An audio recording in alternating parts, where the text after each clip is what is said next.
ada aduan kasus tahun 2002, yaitu berasal dari Johor, inisial korban LPS.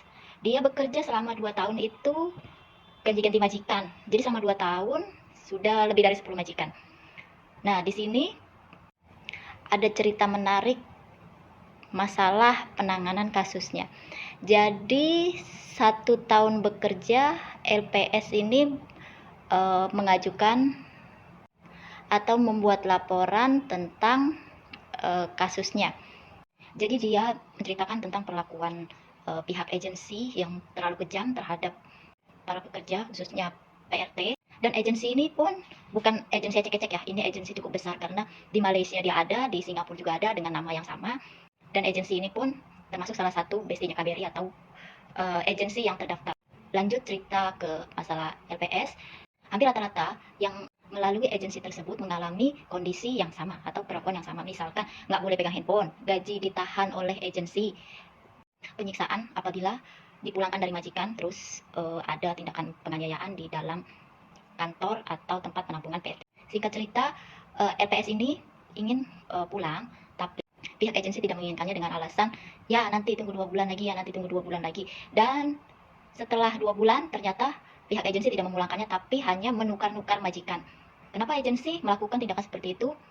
Karena dengan menukar-nukar majikan, pihak agensi itu sebenarnya akan meraup keuntungan yang lebih ya, dibandingkan dengan menempatkan pekerja di satu majikan. Kenapa begitu? Karena biasanya pihak agensi itu memberikan majikan, bukan majikan tetap, itu namanya temporary kerja atau sementara. Biasanya hanya berlaku 1 sampai 3 bulan. Dan hitungannya gaji itu per bulan lebih dari di atas rata-rata 2.500, rata-rata 3.000 sampai 3.500. Tapi pihak agensi akan memberikan gaji kepada pekerja itu sama. Semisal dari awal perjanjian 1.200 ya 1.200, 1.500 ya 1.500. Meskipun dari majikan dapat 3.500, sisanya itu masuk ke kantong agensi. Jadi ada beberapa agensi yang justru malah senang kalau PRT-nya itu pindah-pindah atau tukar-tukar majikan. Karena apa?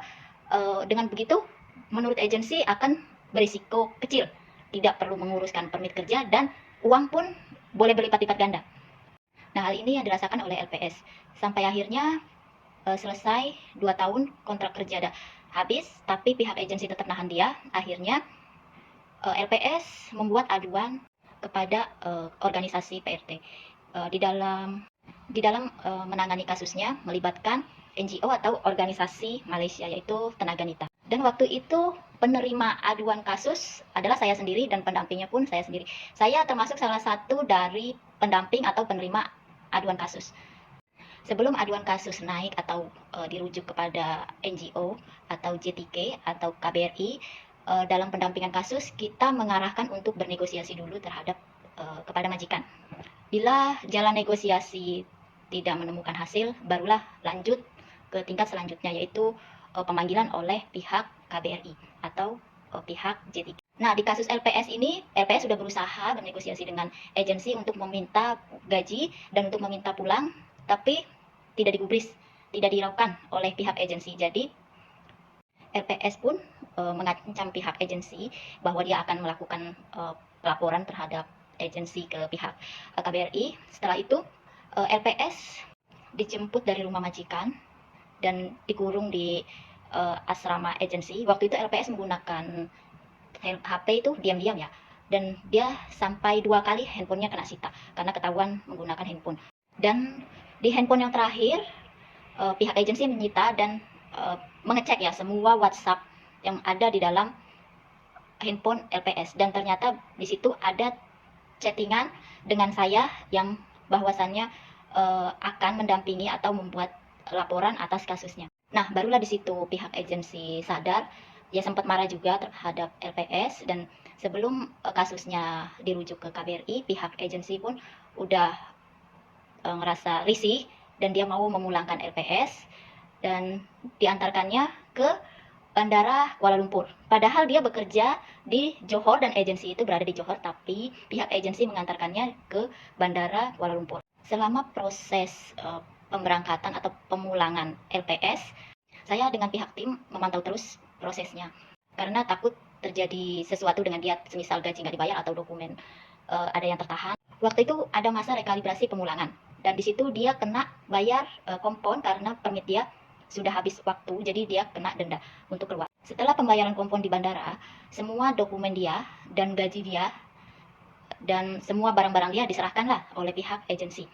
Barulah LPS ini mengecek di dalam apa saja barang yang diserahkan oleh, ada yang kurang apa enggak misal gitu, dan dia ngecek gajinya itu memang kurang. Dia sudah buat perkiraan bahwa gaji itu nggak akan diterima sepenuhnya, karena dari yang sudah misal gaji 15.000 paling diterima cuma 5.000.